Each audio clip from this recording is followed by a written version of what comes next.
Macbeth that shall be king hereafter.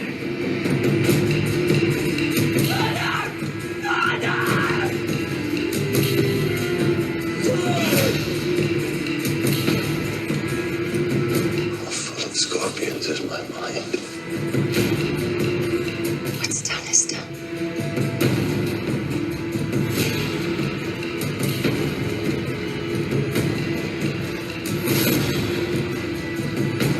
Life's but a walking shadow. Honor, love, friends, but in their stead, curses.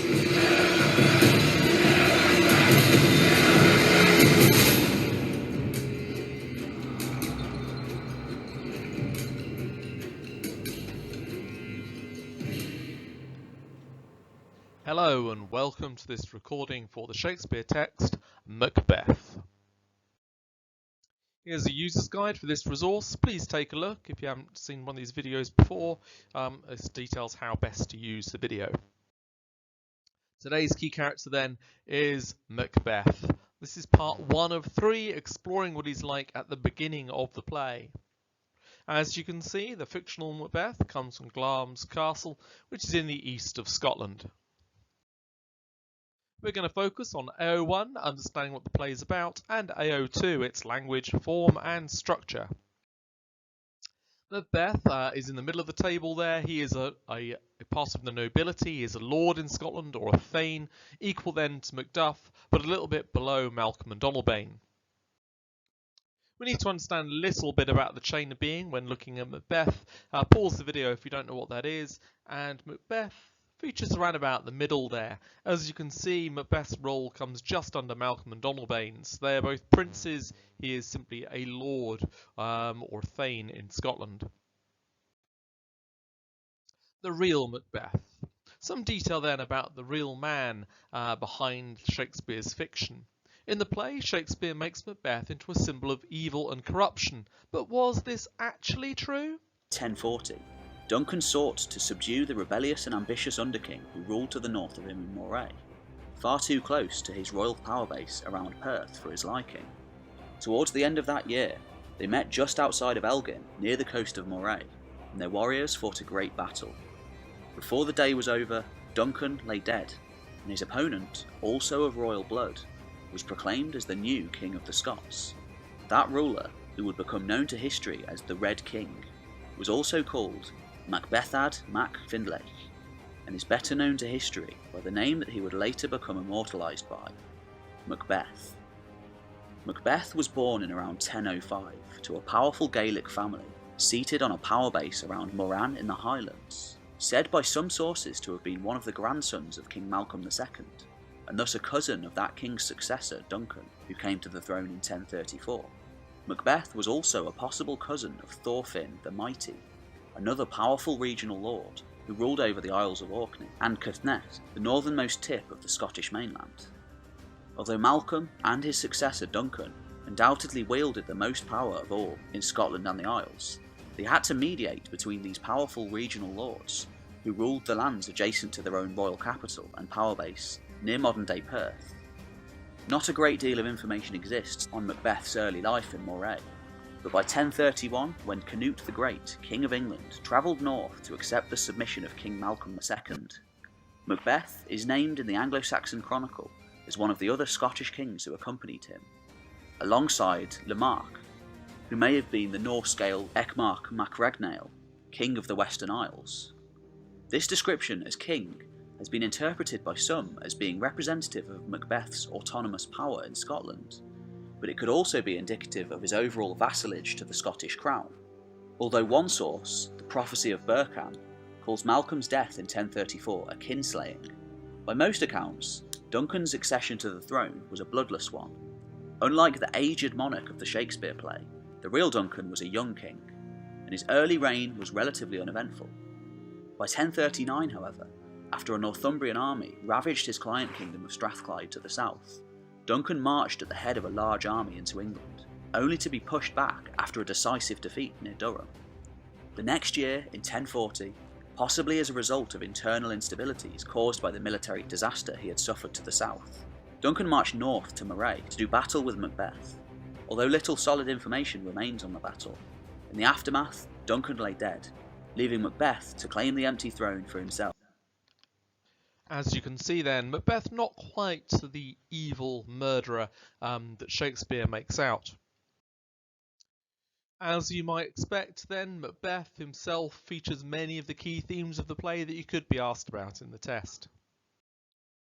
Macbeth, a valiant, respected, curious, but ruthless man, could be described as being loving for his wife and is admired, at least at first, by those around him. He is, however, overwhelmed with ambition, as we know throughout the play. Key ideas then on the board, with some quotes underneath to justify them. What does Shakespeare want us to remember Macbeth for? Macbeth is the man who kills good King Duncan and becomes King of Scotland. Well, we're told Macbeth is brave, valiant, worthy, a hellhound, and a butcher. Shakespeare challenges us to witness the corruption and fall of a brave and valiant man who is a hero of Scotland and observe silently as the hero becomes a hellhound and a butcher of his enemies. He is a character of contrast, motivated by selfish ambition and ego, and concerned with the idea of being brave and being a man. What does Macbeth represent? Well, he helps us explore the concept of a hero. He makes us question what makes a good leader. He makes us think about the consequences of killing. And he also challenges us to think about the stereotypes of what really makes a man, both in Shakespearean times and the 14th century.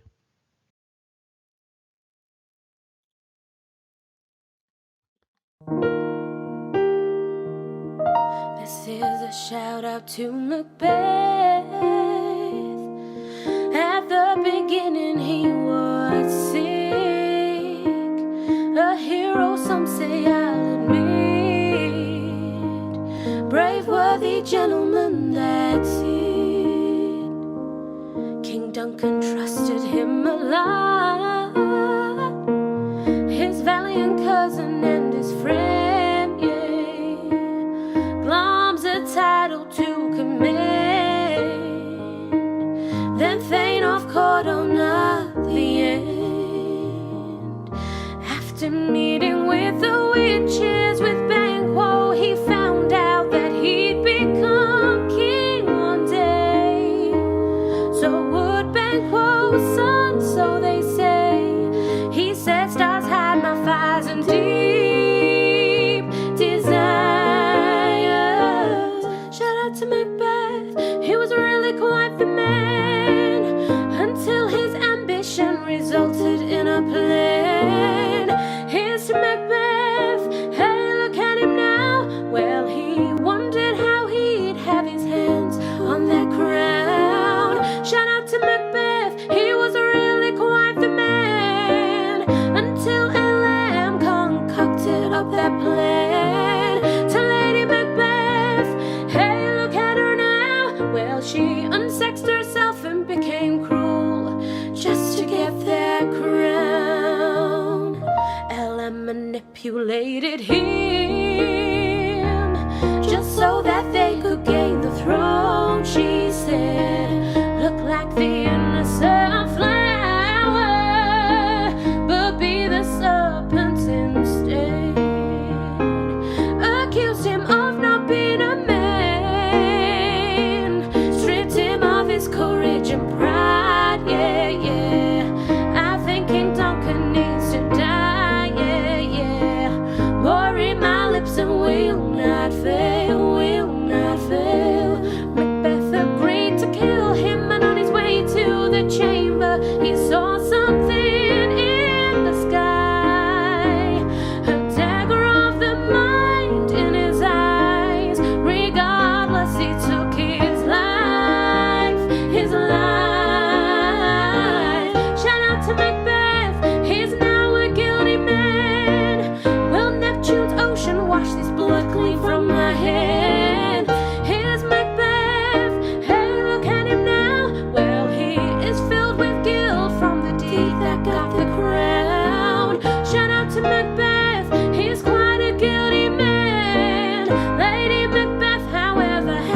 up her head to Lady Macbeth. Hey, look at her now. She shames to wear a heart so wide now, and now she has the crown.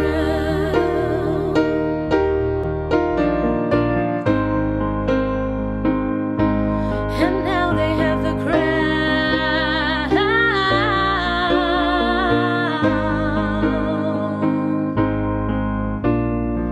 Shout out to Macbeth, he's now the kingman, but Banquo stands in the way of his plan.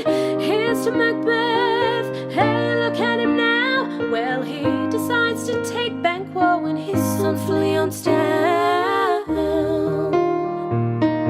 Shout out to Macbeth, he's a power-hungry man. His mind's full of scorpions and with more blood on his hands.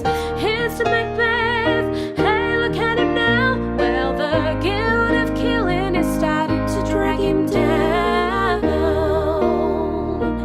The ghost of Banquo haunted him. After he thought the deed was done, he said, "Don't shake that gory locks at me." The deeds were going to his head.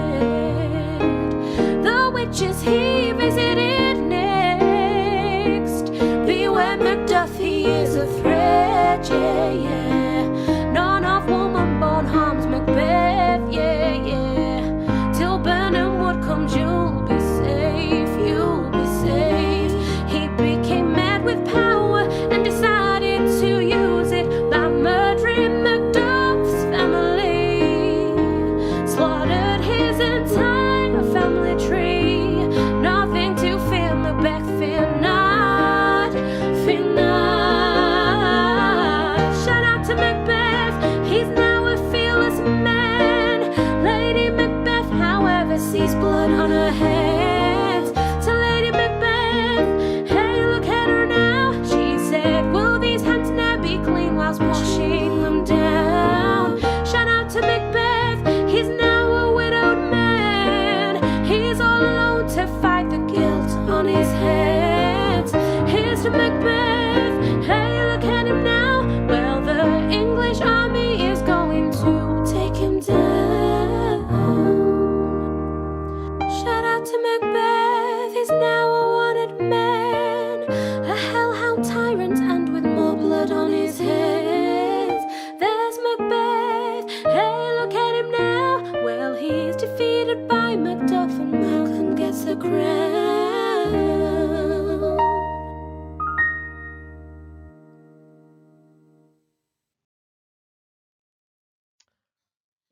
Before Macbeth even comes on stage, the audience already have heard of his bravery and loyalty to Scotland. The captain reports Macbeth is brave in the battle against Norway. He is described as carved out his passage in the battlefield, almost like a killing machine. This is enhanced by the gruesome description of Macbeth, unseamed him from nave to the chaps, which suggests Macbeth had the strength to split his enemies into two. This is built upon the words Duncan then uses to describe him: valiant, worthy gentleman. This confronts us with a killer, but a man whose power is used in the service of the country. Macbeth and Banquo are described as cannons overcharged, implying they continued to slaughter all that was in their way. Duncan also makes clear Macbeth has kingly qualities by calling him noble at the end of the scene.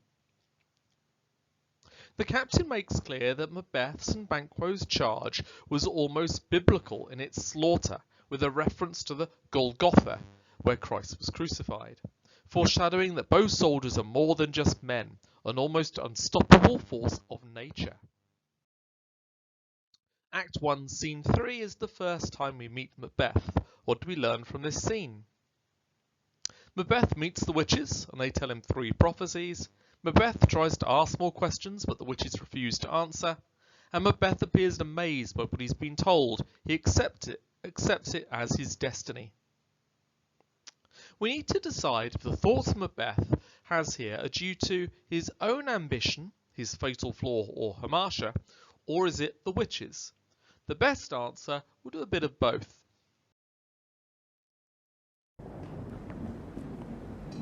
So foul and fair a day I have not seen. How far is it called to Forres?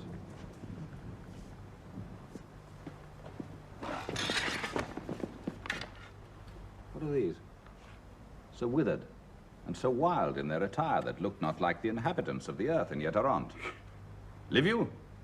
Or are you aught that man may question? Now, you seem to understand me by each at once her choppy finger laying upon her skinny lips. You should be women, and yet your beards forbid me to interpret that you are so. Speak if you can. What are you? All hail, Macbeth. Hail to thee, Thane of Glamis. All hail, Macbeth.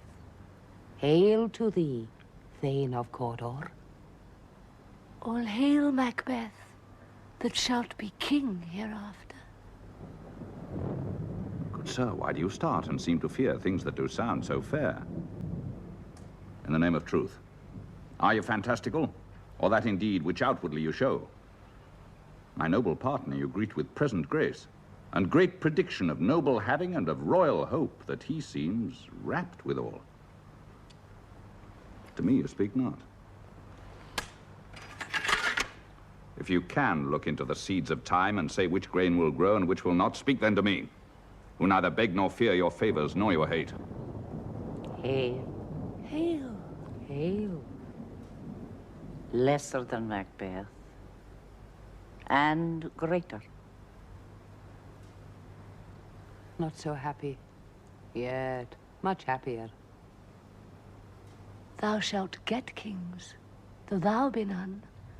So all hail, Macbeth and Banquo. Banquo and Macbeth, all hail. Stay, you imperfect speakers. Tell me more. About my father's death. I know I'm Thane of Glamis. But how of Cawdor? The Thane of Cawdor lives a prosperous gentleman, and to be king stands not within the prospect of belief, no more than to be Cawdor. Say from whence you have this strange intelligence, and why upon this blasted heath you stop our way with such prophetic greeting. Speak! I charge you!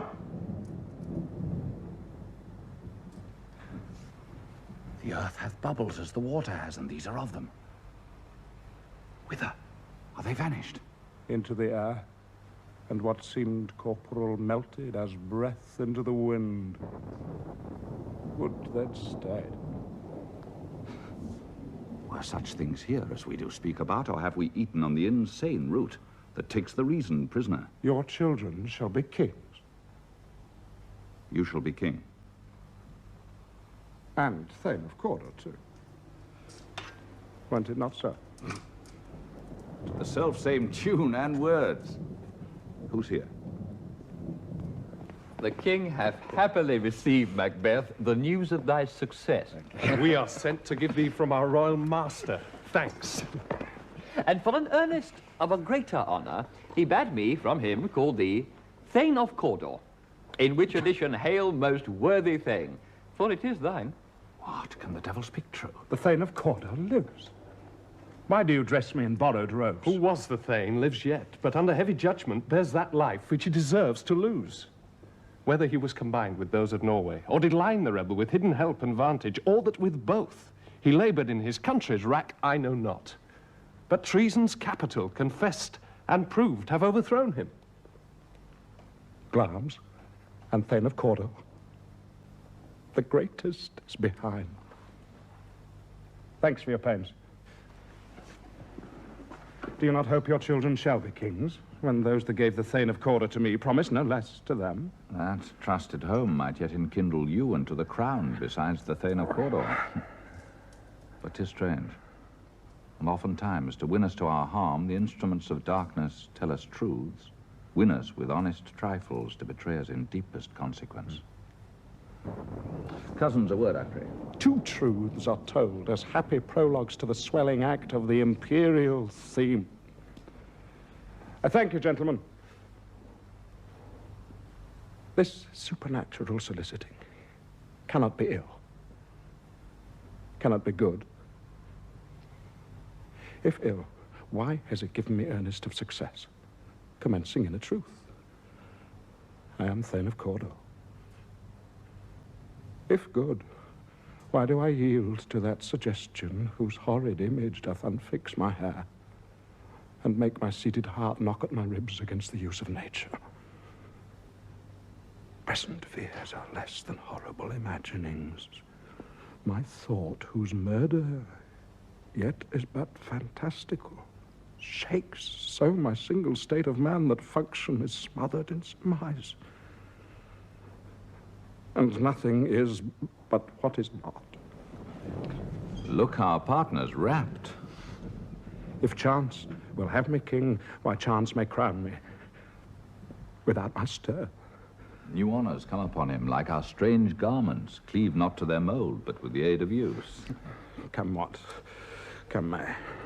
Time and the hour runs through the roughest day. Whether Macbeth, we stay upon your leisure. Give me your favor, my dull brain was wrought with things forgotten. Kind gentlemen, your pains are registered where every day I turn the leaf to read them. Let's talk the king.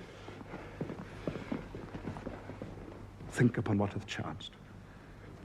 At more time, the interim having waded, let us speak our free hearts, each to other. Very gladly. Till then, enough. Come, friend.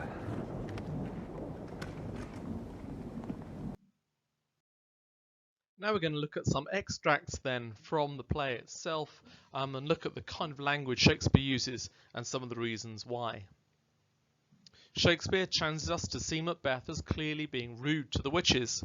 He could be tired, egotistical, arrogant, or simply not see these beings as anything more than objects. He defines them as imperfect, suggesting at once they are beautiful, yet deformed distortions of beauty. Macbeth credits the witches with intelligence, implying that he believes they are clever, and uses the word prophetic to imply that he believes the future they predict will become true. Banquo contrasts to Macbeth here and sees the witches' appearance as momentary, and so perhaps inconsequential. This contrasts to Banquo's more logical response and Macbeth's willingness to accept the supernatural. Shakespeare immediately sets up Macbeth as being under the witch's spell. He is addicted to the witch's words and wants them to give him more. Macbeth's belief is further exaggerated by his use of statements here, implying that he believes he's been told facts rather than just an unlikely set of opinions. The key quote then, "Stay you imperfect speakers, tell me more."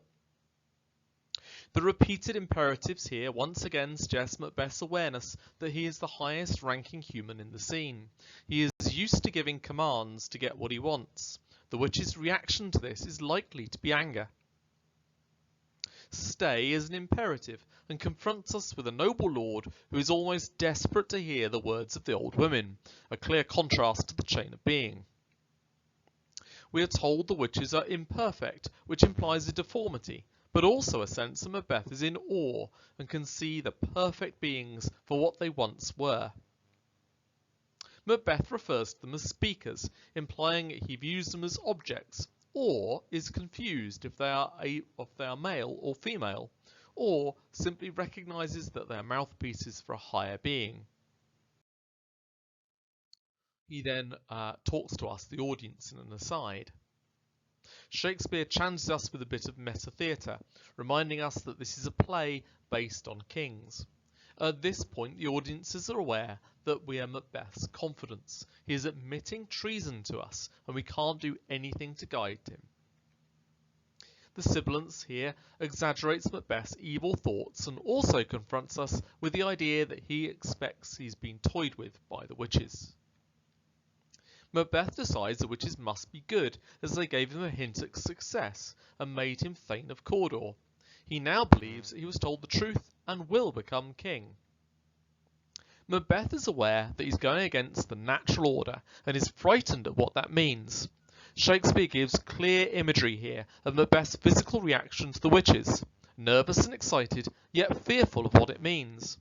The image of a seated heart implies that Macbeth is already picturing himself on Duncan's throne, yet the knocking implies anxiety and fear. Later this becomes a physical knocking at his castle when he is killing Duncan. Some key quotes then from this scene on the board. We next meet him in Act 1, Scene 4. Macbeth declares his loyalty to Duncan. Macbeth is annoyed that Duncan announced Malcolm is heir to the throne. Although Duncan is traditionally seen as a good, kind king, this scene could be interpreted as King Duncan simply outwitting the less politically skilled Macbeth. Duncan may be aware of Macbeth's desires, and so deliberately makes clear that his son will inherit the crown. A key quote from this scene then is, "Stars, hide your fires, let not light see my black and deep desires." The key theme of ambition is obvious here, as he challenges us to see his aspirations as deep, and suggests that his need to become powerful and to be king is part of his inner being or soul. Stars is a metaphor here for God or goodness. It links to Duncan's line, "Noblest like stars will shine on all deservers," and allows us to picture Macbeth, who knows he doesn't deserve the honour he wants so badly. Macbeth's belief in the supernatural forces of good and evil is made clear as he does the same with his wife, asking God to look away while he commits or thinks of ungodly acts. Lady Macbeth does exactly the same thing. Despite Macbeth's earlier belief that the witches are good, he is now ambitious and angered enough to recognise that treason and regicide is evil and not God's will. Shakespeare uses traditional signs of evil, black and deep, to make this clear. Then we meet Macbeth in Act 1, Scene 5 and 7. Macbeth writes to Lady Macbeth to tell her what he's been told. Macbeth becomes home just before Duncan arrives. Macbeth struggles with his conscience. What does he do? And does he do what's right? And what does his ambition require? And Macbeth decides he won't kill Duncan, but Lady Macbeth tells him he's a coward and unmanly. She uses her position as a respected equal and tells him he can't break his promise. He must kill Duncan because that's what he promised to do. Macbeth and Lady Macbeth are presented as equals here. A rare situation at the time when a man owned his wife. Shakespeare could be presenting the dangers of equality to the audience. If it were done when it is done, then 'twere well it were done quickly. If the assassination could trammel up the consequence and catch with his surcease success, that but this blow might be the be-all and the end-all here. But here, upon this bank and shoal of time, we jump the life to come. But in these cases, we still have judgment here, that we but teach bloody instruction, which being taught returns to plague the inventor. This even-handed justice commends the ingredients of our poisoned chalice to our own lips. He's here in double trust. First, as I am his kinsman and his subject, strong both against the deed. Then as his host, who should against his murderer shut the door, not bear the knife myself. Besides, this Duncan hath borne his faculties so meek, hath been so clear in his great office, that his virtues will plead like angels, trumpet-tongued against the deep damnation of his taking off, and pity, like a naked newborn babe, striding the blast, or heaven's cherubim horsed upon the sightless couriers of the air, will blow the horrid deed in every eye that tears will drown the wind. I have no spur to prick the side of my intent, but only vaulting ambition, which all leaps itself and falls on the other. Hannah. What news? He is almost supped. Why have you left the chamber? Hath he asked for me? No, not he has. We will proceed no further in this business. He hath honoured me of late, and I've bought golden opinions from all sorts of people, which would be worn now and then, newest glass, not cast aside so soon. Was a hope drunk wherein you dressed yourself? Hath it slept since? And wakes it now to look so green and pale at what it did so freely? Ah! From this time, such I account thy love. Art thou afeard to be the same in thine own act and valour as thou art in desire? Wouldst thou have that which thou esteemest the ornament of life, and live a coward in thine own esteem, letting I dare not wait upon I would, like the poor cat of the adage? Prithee, peace. I dare do all that may become a man. Who dares do more is none. What beast was then that made you break this enterprise to me? When you durst do it, then you were a man. And to be more than what you were, you would be so much more of a man. Nor time nor place did then adhere, and yet you would make both. They have made themselves. And that their fitness now does unmake you. I have given suck, and know how tender 'tis to love the babe that milks me. I would, while it was smiling in my face, have plucked my nipple from its boneless gums and dashed the brains out, had I so sworn as you have done to this. If we should fail... We fail. But screw your courage to the sticking place, and we'll not fail. When Duncan is asleep, whereto the rather shall his day's hard journey soundly invite him, his two chamberlains will I with wine and wassail so convince that memory the warder of the brain shall be a fume, and the receipt of reason a limbeck only, when in swinish sleep their drenched natures lie as in a death. What cannot you and I perform upon the unguarded Duncan? What not put upon his spongy officers, who shall bear the guilt of our great quell? Bring forth men, children only, for thy undaunted metal should compose nothing but males. Will it not be received when we have marked with blood those sleepy two of his own chamber and used their very daggers? That they have done it? Who dares receive it other, as we shall make our griefs and clamour roar upon his death? I am settled and bend up each corporal agents to this terrible feat.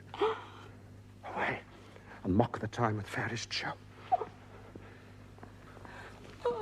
False face must hide what the false heart doth know.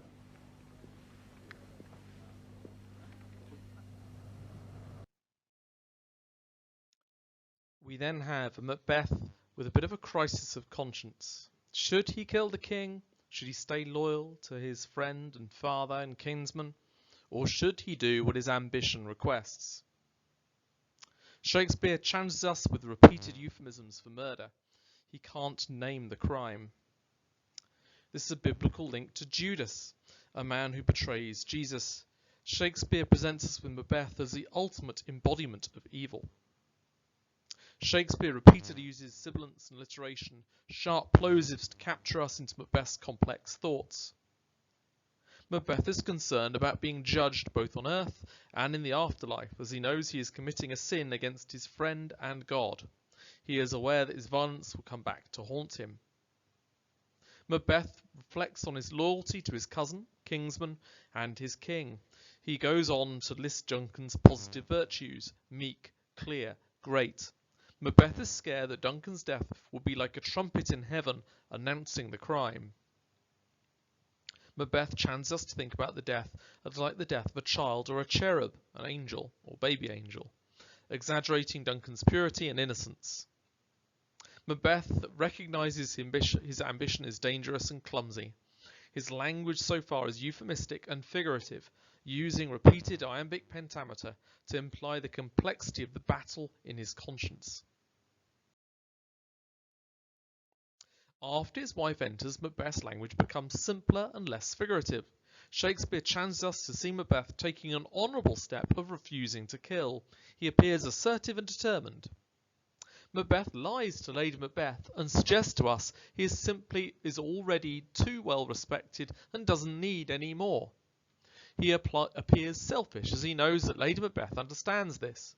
He emphasises how precious his reputation is. His reputation is golden and newest gloss.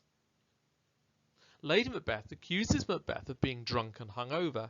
She presented him as being an unloving husband, using his love against him and forcing him to question his motives. She wants him to feel guilty. She questions his strongest skill, bravery. She does this repeatedly to force him to reconsider. Shakespeare has Macbeth respond as if he's under attack, emphasising he will do what any man would do, but links this to his strong desire to appear masculine and manly.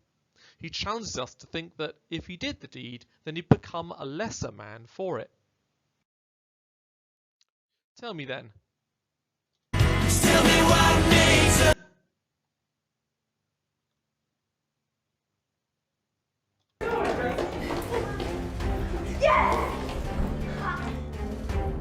Can a truck change how people feel about a guy? Which man is sexier? Truck. That one has way more sex appeal.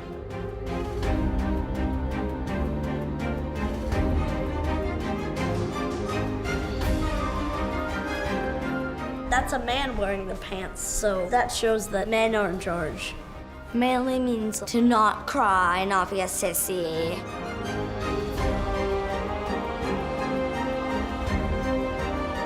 Men work hard and they do all the sports and stuff.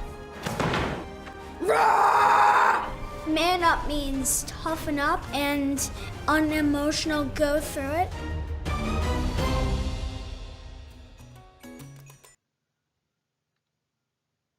One of the main motivations behind Macbeth is the need to appear manly. It could be the reason he's so aggressive and eager to do what his wife wants. He could have been brought up in a hyper-masculine patriarchal world and told how to act and fight like a man. Lady Macbeth knows that it is a weakness and so exploits it to persuade him to do what she desires. Macbeth is a man who is hard done by. Look what he has to endure. He's got a father figure, Duncan, who gives to his country not to his best fighter, but to his idiot son. He has a wife who teases him about his manliness. He has a best mate, Banquo, who is everything you want to be.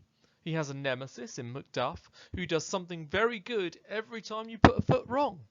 Even your own porter makes jokes about your problems in the bedroom every time somebody enters your castle. It's not surprising then Macbeth is willing to do what it takes to be seen as more of a man to everyone around him. Act 2, Scene 1 and 2. Macbeth and Banquo discuss the witches. Macbeth claims they're not in his thoughts. Macbeth hallucinates, seeing a blood-stained dagger. His mind is filled with evil. Macbeth kills Duncan but says he can't sleep or pray. Shakespeare juxtaposes Macbeth's superficial self with his inner monologue, as he outwardly appears friendly and loyal, yet speaks his thoughts to the audience in soliloquy. Traditionally, the soliloquy is where the characters speak the absolute truth. Shakespeare repeatedly uses dramatic irony and artifice. As the play develops then, Shakespeare presents us with a more complex Macbeth.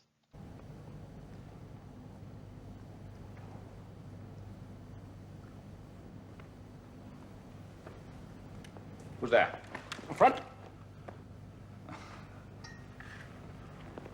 What, sir? Not yet at rest? The king's abed. He hath been in unusual pleasure and sent forth great largesse to your offices. Nay more, your wife he greets withal by the name of most kind hostess, and shut up in measureless content. Being unprepared, our will became the servant to defect, which else should free have wrought. All's well.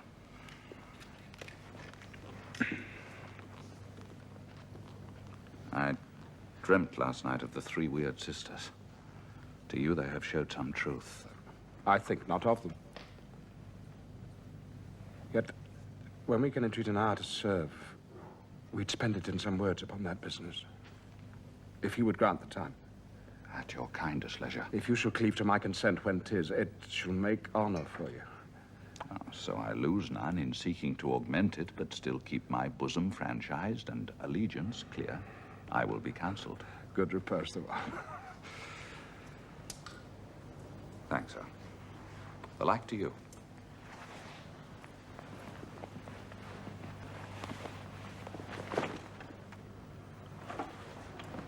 Go, bid thy mistress, when my drink is ready, she strike upon the bell.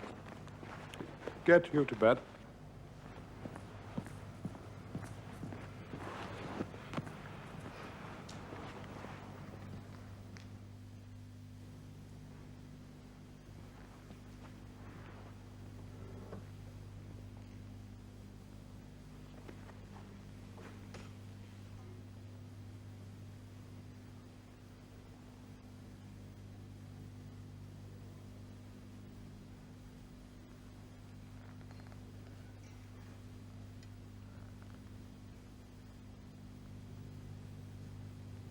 Is this a dagger which I see before me?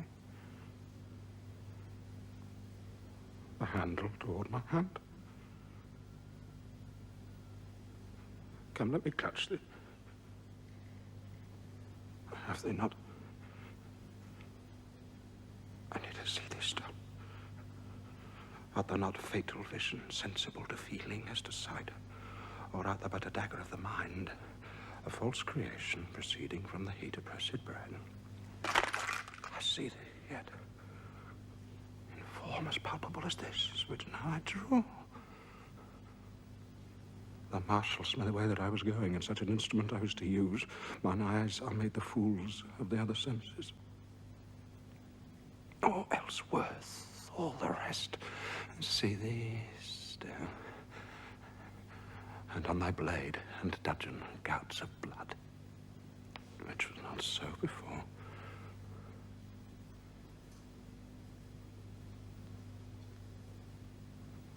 There's no such thing. It is the bloody business which informs thus to mine eyes.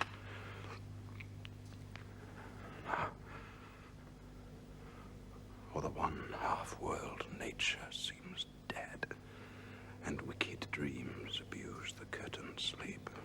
Witchcraft celebrates pale Hecate's offerings, and withered murder, alarmed by his sentinel, the wolf, whose howls his watch thus, with his stealthy pace, with Tarquin's ravishing stride, toward his design moves, like a ghost. A sure and firm-set earth, hear not my steps which way they walk, for fear thy very stones prate of my whereabouts, and take this present horror from the time which now suits with it. Whilst I threat, he lives. I go, and it is done. The bell invites me. Hear it not, Duncan. If it is a knell that summons thee to heaven or to hell.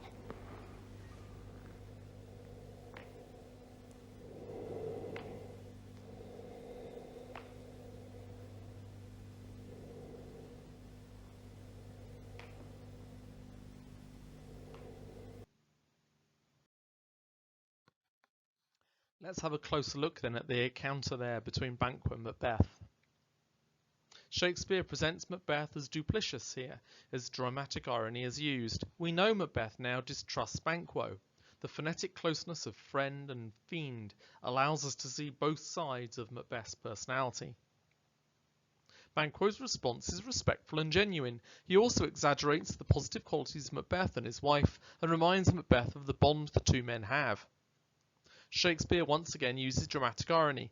He clearly has Macbeth lie to suggest Macbeth is becoming false, even to his closest friends. Shakespeare subtly shows the change in their relationship, as Macbeth implies to Banquo that he wants him to follow him and do what he asks. Shakespeare has Banquo respond equally mysteriously. He tells Macbeth that he will do what he asks as long as he can still be loyal to the king. Shakespeare once again uses dramatic irony, clear lies to suggest Macbeth is becoming false, even to his closest friends. Let's have a closer look then at the Dagger Speech, possibly the most famous part of the play. At this point, Macbeth has already decided to kill King Duncan. In Act 2, Scene 1, we find the famous Dagger soliloquy, where Macbeth hallucinates, thinking he can see a blood-stained dagger. As he moves to murder Duncan, his mind is filled with evil images. Shakespeare uses these to create dramatic impact on his audience.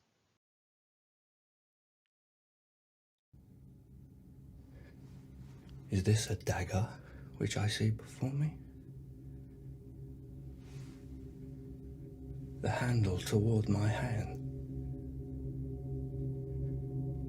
Come, let me clutch thee.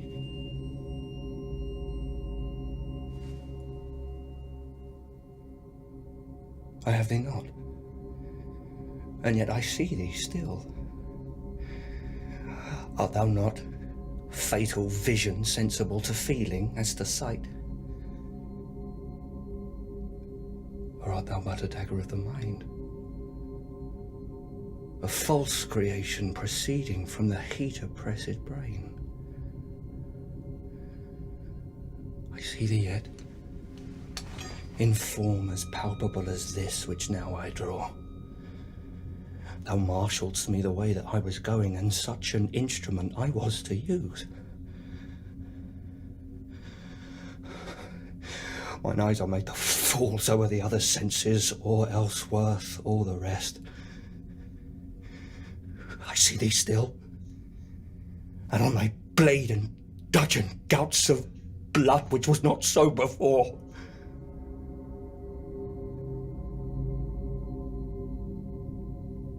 There's no such thing.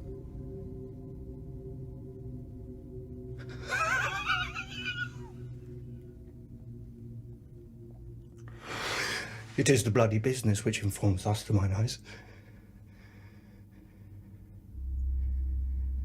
Now over the one-half world, nature seems dead, and wicked dreams abuse the curtained sleep.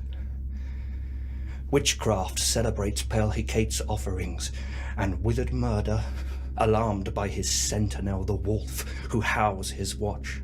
Thus, with his stealthy pace, with Tarquin's ravishing strides towards his design, moves like a ghost. Thou sure and firm set earth, hear not my steps, which way they walk, for fear thy very stones praise of my whereabout, and take the present horror from the time which now suits with it. Whilst I threat, he lives. Words to the heat of deeds to cold breath gives.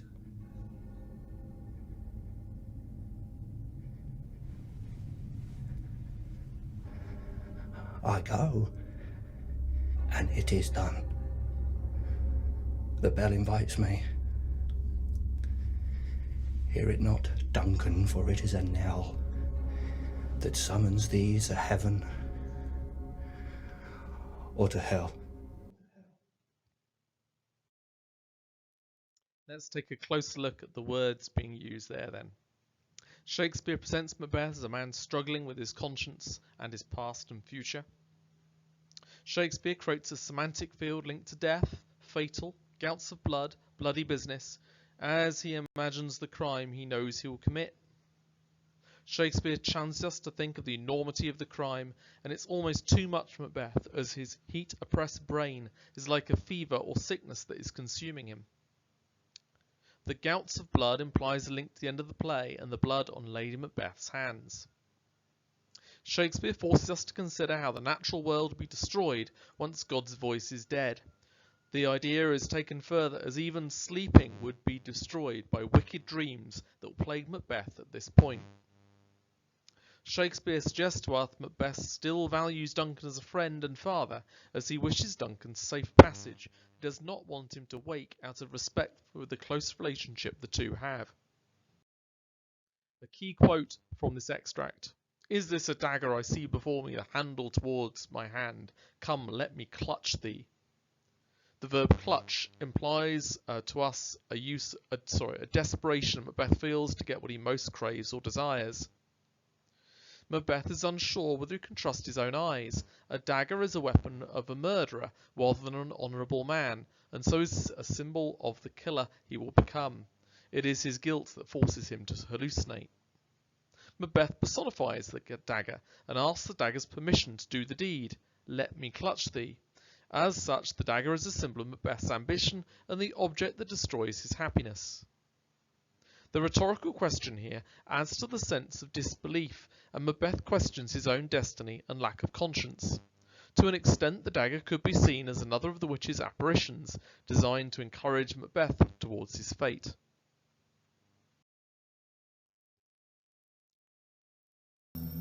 Is this a dagger which I see before me?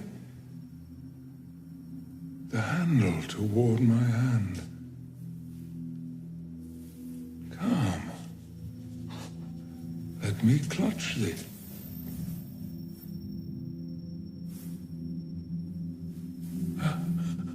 I have thee not, and yet I see thee still.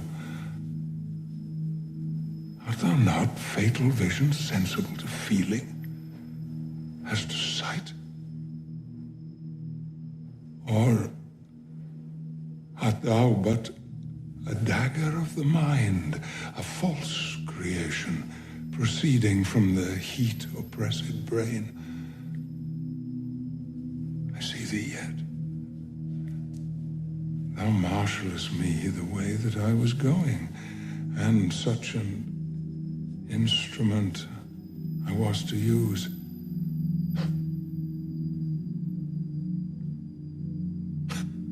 Mine eyes are made the fools of the other senses, or worth all the rest. I see thee still,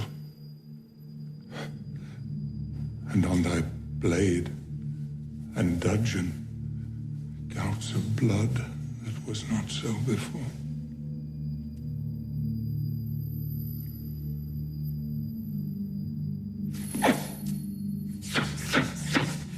There's no such thing. It is the bloody business which informs thus to mine eyes. Now, o'er the one-half world, nature seems dead, and wicked dreams abuse the curtain's sleep.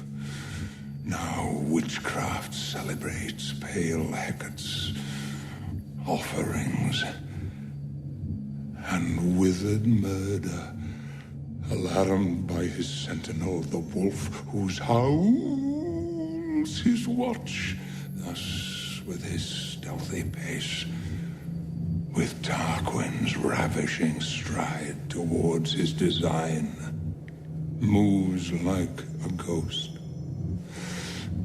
Thou sure and firm set earth, hear not my steps which way they walk, for fear thy very stones prate of my whereabouts, and take the present horror from the time which now suits with it. Whilst I threat, he lives. Words to the heat of deeds too cold breath gives. I go, and it is done. The bell invites me. Hear it not, Duncan, for 'tis a knell that summons thee to heaven.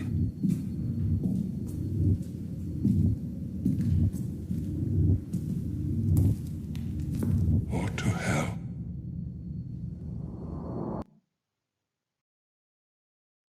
For it is a knell that summons thee to heaven or to hell.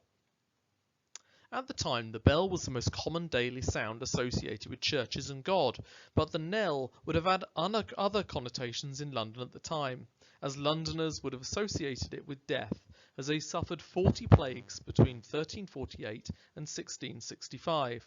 The most famous examples, the Great Plague and the Black Death, were only 2 of these 40 plagues. Now let's look at essay skills, that is, how to write about the beginning of the play. This is how the question will be worded then. It'll ask you to write about how, and it will name a character or a theme, is presented in the play. Presented implies then, or as a reminder to you, that this is a drama text. In your response you should, and the examiner at GCSE level will give you 2 bullet points to help remind you what you're assessed for. It reminds you should refer to the play as a whole at this point for a 1B answer and show your understanding of characters and events. So you should be making links between what happens at the beginning, middle and end of the play. Key information then. Well, this is going to ask you about a theme or character in the play. It's looking for you to remember quotes and say how these suggest characters. It wants you to comment on audience reactions. And you should think about beginning, middle and end of the play. Evidence you can use and evidence you can analyse linked to the question set. Remember to use some technical language, but don't go overboard with this. Just if you happen to notice a simile, by all means put the word simile into your answer. And awareness of how the character or theme changes in the whole play. That's normally the one that's missing in an exam response. You've got to say not just what happens, but how it affects what happens later in the play. Remember, your question should take you about 40 minutes to write. The following quotes are the absolute basics of what you get away with knowing. They've been chosen as they link to almost any theme you could be asked about. So when in this PowerPoint I've talked about key quotes, these are the ones you might want to take away and learn on cue cards. Revision suggestion then. As we move forward, either write out the events of Macbeth in chronological order, giving as many character names as possible, hint about the beginning and end first, and then fill in the gaps if you can't remember the whole play. And then you could write the plot of Macbeth without character names, referring instead of how the people of Scotland feel at each point. That's just one possible way then of revising for this part of the test. This is then a 40-minute plan. Please pause the video to take a look at that in more detail.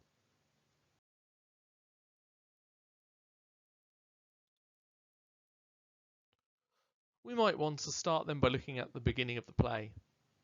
This is the quote I might want to use. Is this a dagger I see before me? Come let me clutch me. And these are the things I'd want to say about it. This is my cue card then for this quote from the start of the play. A second really good quote I could use, this one from Lady Macbeth. Again from the start of the play, and all the things I could say about it that I would note down a cue card and do my best to revise. These quotes from Macbeth and Lady Macbeth then cover nearly all the themes you could be asked about and are really good quotes to go into analytical depth and really explore the meaning behind them. Thank you very much then for listening to this audio recording or this video recording of the Shakespeare text Macbeth. End of part 1, part 2 to follow shortly.